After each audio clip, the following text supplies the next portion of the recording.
SSC, RRB, PSC തുടങ്ങിയ മത്സര പരീക്ഷകൾക്ക് ഉപയോഗപ്രദമായിട്ടുള്ള കുറച്ച് കറണ്ട് അഫയേഴ്സ് പരിചയപ്പെടാം. ഇന്ന് നമ്മൾ നോക്കാൻ പോകുന്നത് ജൂലൈ 22 കറണ്ട് അഫയേഴ്സ് ആണ്. 2026 നടക്കുന്ന 23ാമത് കോമൺവെൽത്ത് ഗെയിംസിന് വേദിയാകുന്നത് ഗ്ലാസ്ഗോ, സ്കോട്ട്ലൻഡ്.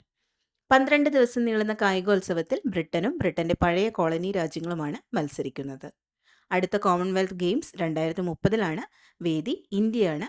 അഹമ്മദാബാദിലാണ് മത്സരങ്ങൾ നടക്കുക. അടുത്തിടെ ആസൂത്രണ ബോർഡ് ഉപാധ്യക്ഷനായി സ്ഥാനമേറ്റത് KM ചന്ദ്രശേഖർ. മുഖ്യമന്ത്രി VD സതീശനാണ് പ്ലാനിംഗ് ബോർഡിന്റെ അധ്യക്ഷൻ.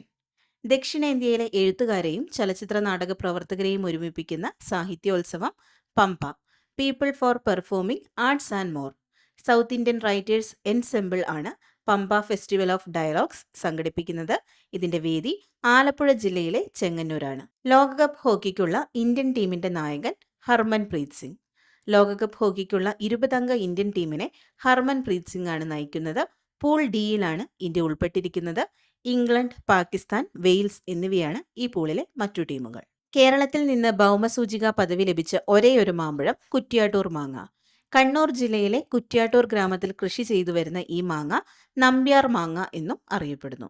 വന്യജീവി മനുഷ്യ സംഘർഷം കുറയ്ക്കാൻ വനത്തിനുള്ളിൽ തന്നെ വന്യജീവികളുടെ ശാസ്ത്രീയ പുനരധിവാസത്തിന് ട്രാൻസ്ലൊക്കേഷന് ഒരുങ്ങുന്ന സംസ്ഥാനം കേരളം.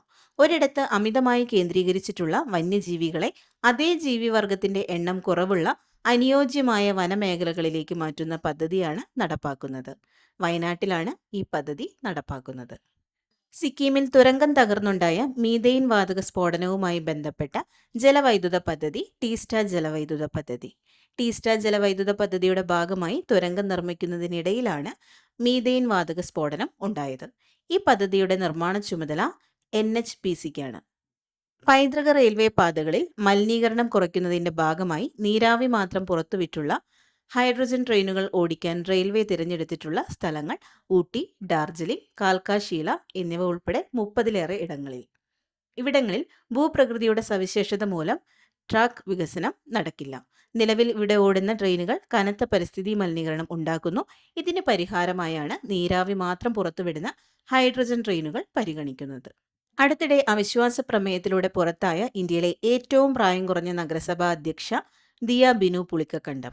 രാജ്യത്തെ ഏറ്റവും പ്രായം കുറഞ്ഞ നഗരസഭാ അധ്യക്ഷയെന്ന ഖ്യാതിയോടെ കഴിഞ്ഞ ഡിസംബറിൽ ദിയ ബിനു പുളിക്കക്കണ്ടം അധികാരത്തിലേറിയത്.